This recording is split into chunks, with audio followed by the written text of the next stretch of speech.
Assalamualaikum, selamat pagi untuk semuanya, Pak Gunawan, Pak Eka, Pak Panji, dan rekan-rekan semuanya pegiat lingkungan, khususnya pegiat sungai. Ada guru-guru saya, senior saya, Kang Amin, Kang Arif, selamat pagi dan salam sejahtera untuk kita semuanya. Dan terkhusus meskipun sudah meninggalkan ajang webinar pada pagi ini, Pak Ganjar, salam hormat untuk beliau dan salam sehat untuk kita semuanya. Mungkin bisa dibantu admin untuk menampilkan materi yang kemarin beberapa waktu sudah kami sampaikan untuk nanti ditampilkan di layar. Tadi sampaikan oleh Pak Gunawan bahwa kami ini sebuah komunitas peduli sungai yang ada di wilayah Boyolali, Kabupaten Boyolali, khususnya berada di wilayah Pengging. Beberapa narasumber, khususnya Pak Gunawan ini sudah sangat sering sekali hadir dan berkunjung di wilayah Pengging, mungkin juga banyak tahu secara langsung maupun mungkin dari informasi-informasi literasi sudah banyak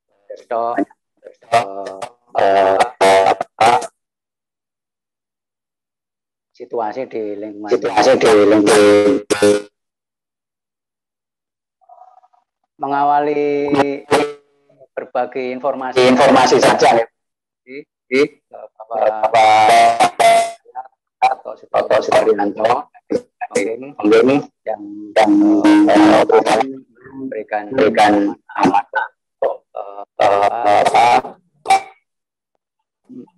ketua hanya komunitas aktif dan nah di Trabujangga komunitas ini berdiri pada tepatnya pada tahun 2011. Sharing atau berbagi pengalaman kami ini kemarin sudah disampaikan mengambil tema upaya menjaga sumber air bersih. Secara geografi maupun secara topografi, kebetulan kami berada di wilayah Hulu di wilayah Kecamatan Banyudono. Nah, di wilayah Banyudono ini luasan secara umum itu ada 2.537.000 sekian, atau kalau dikonversi secara hektar itu 20 hektar atau 2.000 hektar, 2.000 hektar itu wilayah yang ada di wilayah Kecamatan Banyudono. Nah, untuk luasan tanah pertanian itu ada sekitar 1.479.000 hektar. Untuk tanah kering hunian itu ada 1.058.000 sekian hektar. Nah, untuk di wilayah Kabupaten Boyolali ini Kecamatan Banyudono merupakan salah satu dari wilayah penyangga ketahanan pangan di wilayah Boyolali. Jadi dari sekitar 1.400 atau 1.400.000 sekian hektar ini menjadi lahan pertanian. Nah, sumber mata air yang ada di wilayah kami itu ada beberapa sumber mata air, khususnya ada di wilayah Pengging. Nah, ini mengairi sawah-sawah yang ada di wilayah Kecamatan Banyudono yang tadi berjumlah sekitar 1.400.000 sekian hektar. Bahasa alainya kami merasa terpanggil atau lebih tepatnya sebenarnya kami mengajak kepedulian masyarakat yang lainnya untuk lebih memperhatikan karena kami berada di wilayah hulu tentunya bertanggung jawab atas pasokan air pengairan sawah yang ada di wilayah hilir daripada tempat kami tinggal. Nah, kemanfaatan dari sumber mata air yang ada di wilayah kami ini kami identifikasi untuk wisata air, untuk kebutuhan air bersih masyarakat, untuk irigasi pertanian, ada beberapa yang dipakai perikanan, kemudian juga ada satu titik yang diambil untuk PDAM Kabupaten Boyolali, dan sampai dengan saat sekarang ini kami masih melestarikan bahwa sumber-sumber mata air di wilayah kami ini untuk kegiatan ritual budaya dan keagamaan. Beberapa waktu yang lalu pas hari raya Nyepi ini masih dipakai untuk ritual keagamaan, namun sesuai dengan situasi kondisi yang masih kita hadapi bersama yaitu COVID-19, sehingga untuk acara-acara yang ritual keagamaan itu memang tetap dengan protokol kesehatan. Dan menjelang nanti bulan Ramadan itu di wilayah kami juga ada ritual namanya padusan. Di beberapa daerah mungkin juga ada acara ritual padusan. Nah ini untuk acara ritual padusan, mengingat situasi dan kondisi kita masih dihadapkan dengan pandemi, mungkin nanti juga acaranya tidak seperti tahun-tahun yang sebelumnya. Jadi tetap kita adakan ritualnya, namun tetap dengan protokol kesehatan. Yang selanjutnya, kami dan rekan-rekan bersama masyarakat ini upaya-upaya yang kami lakukan dalam rangka menjaga mengelola air, menjaga kehidupan ini secara berkala, khususnya pada hari pasaran ya, karena kami tinggalnya di kampung. Hari pasaran itu hari Minggu Legi, itu kita pakai untuk acara bersih-bersih sungai secara berkala. Jadi di masyarakat lebih gampang niteni hari pasaran daripada tanggal. Jadi setiap Minggu Legi ini kami bersama masyarakat mengadakan kegiatan bersih-bersih sungai dengan melibatkan masyarakat di lingkungan sekitar sumber mata air.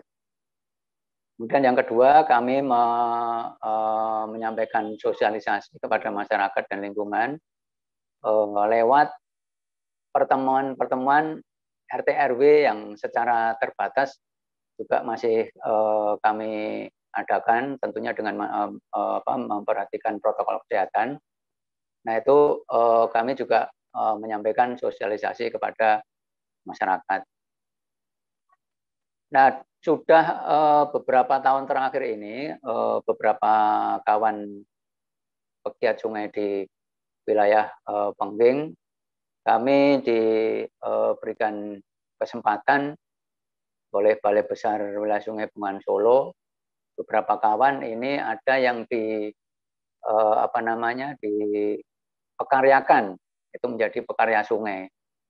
Jadi setiap 3 bulan sekali itu kontraknya diperbarui dan mendapatkan tugas dan tanggung jawab, ikut bertanggung jawab dengan informasi maupun tugas-tugas yang harus dilaksanakan terkait dengan kebersihan di sungai. Kemudian yang keempat, mengkampanyekan gerakan peduli sungai melalui media sosial. Nah ini ternyata memang sangat efektif sekali. Mulai dari WhatsApp, di Instagram, seperti apa yang sudah dilakukan juga oleh Mas Arif, ini selalu update berita kegiatan di Instagram maupun di Twitter dan sebagainya. Kami juga menyimak. Ini dalam rangka untuk mengkampanyekan gerakan peduli sungai melalui media sosial. Dan yang kami lakukan juga penanaman pohon penyangga, konservasi sumber daya air. Bapak dan Ibu dan saudara sekalian, untuk wilayah kami ini namanya Pengging, namun dukuh kami ini bernama Bendan. Konon kami menggali informasi dari para masyarakat yang sudah lebih dulu tinggal di wilayah kami. Itu konon di wilayah kami itu banyak pohon bendo. Makanya wilayah kami dinamakan Desa Bendan. Kami mencoba mencari tanaman bendo itu seperti apa dari browsing, akhirnya ketemu. Dan masih ada satu tanaman bendo yang sudah cukup besar sekali, itu ada di kawasan wilayah sumber mata air di wilayah Pengging ini. Nah ini kami mencoba mencari bibit baik itu tukulan, karena tanaman bendo itu ternyata bisa tumbuh dari akarnya itu bisa tumbuh, dan ternyata dari browsing kami, dari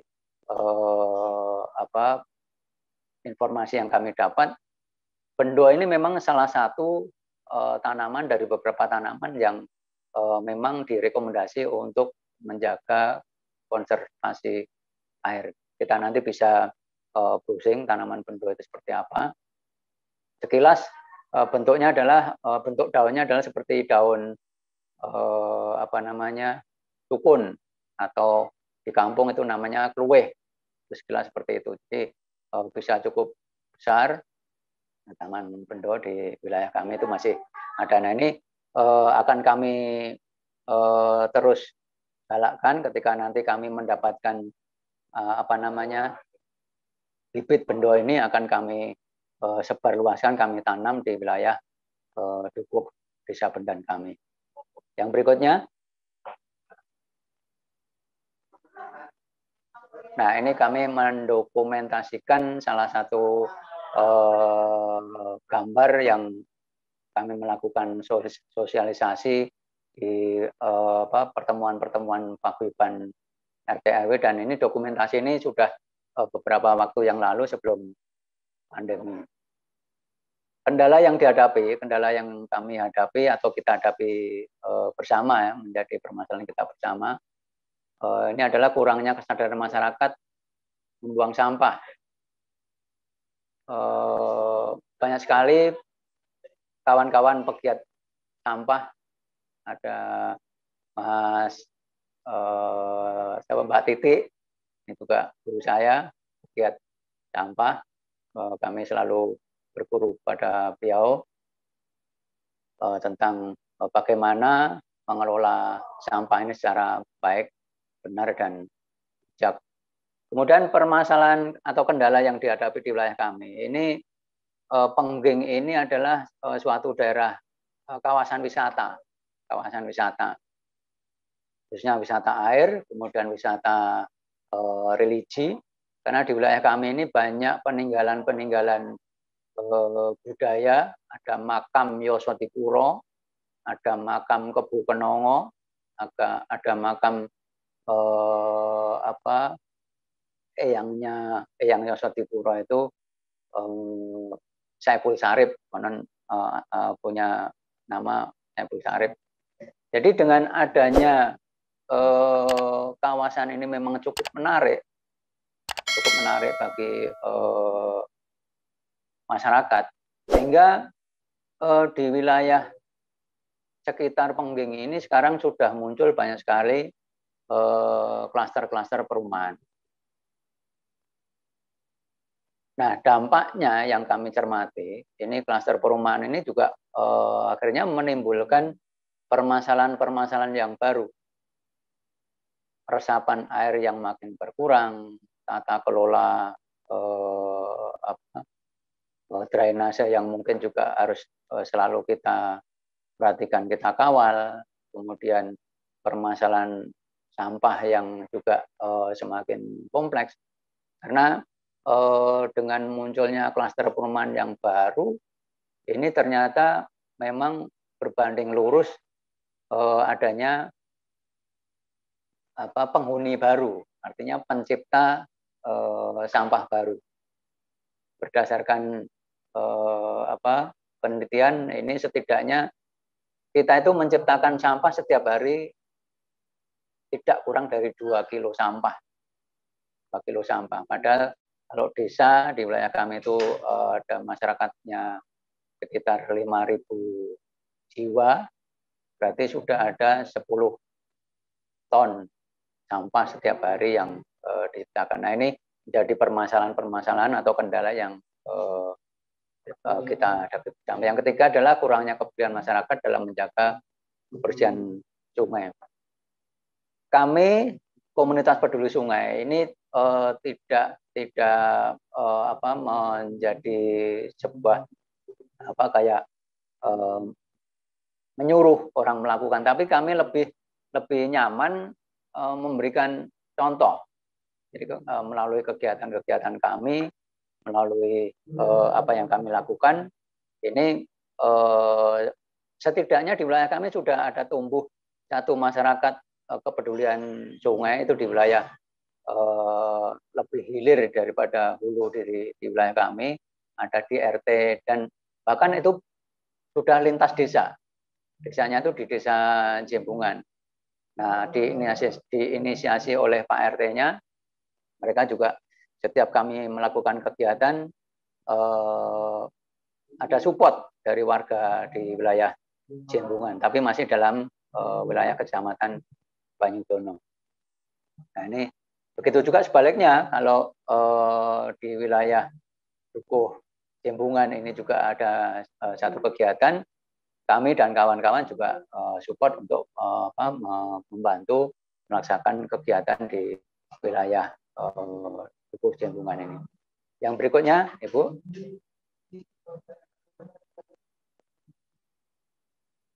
Nah, harapan ini juga menjadi harapan kita semuanya. Tentunya ada tumbuh kesadaran untuk peduli lingkungan, khususnya terkait dengan sungai. Nah, kami upaya-upaya tadi yang dilakukan adalah melalui sosial media, melalui sosialisasi lewat sosial media, dan pertemuan-pertemuan di paguyuban RT maupun RW. Nah, ini selalu kami manfaatkan untuk mengajak atau menggugah kesadaran masyarakat untuk lebih peduli terkait dengan kepedulian dengan sungai. Yang kedua, kami juga berharap kebijakan pemerintah terkait kelestarian sumber air dan lingkungan lebih ditingkatkan. Jadi selama ini sudah peduli, namun harapan kami juga lebih ditingkatkan sehingga nanti kesadaran masyarakat juga akan lebih tumbuh dan menjadi pola hidup mereka, sehingga kaitannya dengan membuang sampah di sungai ini juga lambat laun akan semakin berkurang. Yang berikutnya, nah ini dokumentasi yang juga sempat kami kumpulkan. Ini di situ ada Kang Amin, dulu pada acara sebaran apem. Jadi wilayah-wilayah sungai di tempat kami masih dipakai selain untuk kegiatan-kegiatan kegiatan untuk dimanfaatkan airnya. Jadi ada satu lokal wisdom, kearifan lokal.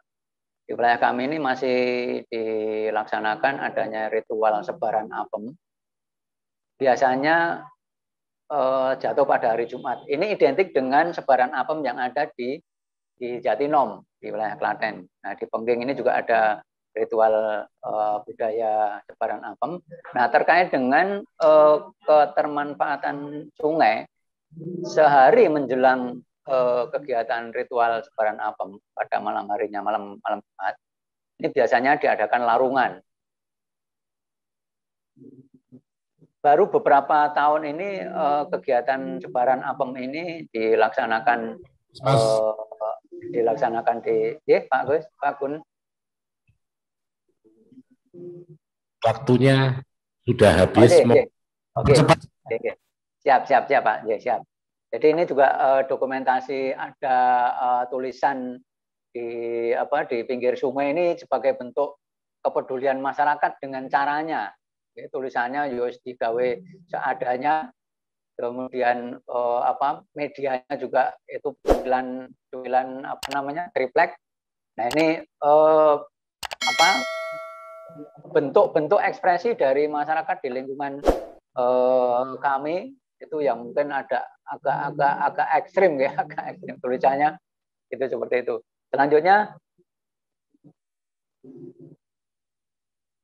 nah ini juga masih bentuk-bentuk ekspresi mereka mengungkapkan kegeramannya dengan lingkungan sungai yang demikian kotor. Nah, yang terakhir kali kami masih ingat ketika kami dikumpulkan dalam satu momen Kongres Sungai Indonesia, kami punya jargon air hidupku, sungai nadiku, dan maritim budayaku. Demikian barangkali Bapak dan Ibu dan saudara-saudara sekalian, pengalaman yang bisa kami bagikan kepada semuanya. Mudah-mudahan bermanfaat kepada kita semuanya. Kurang dan lebihnya mohon maaf. Terima kasih. Assalamualaikum warahmatullahi wabarakatuh.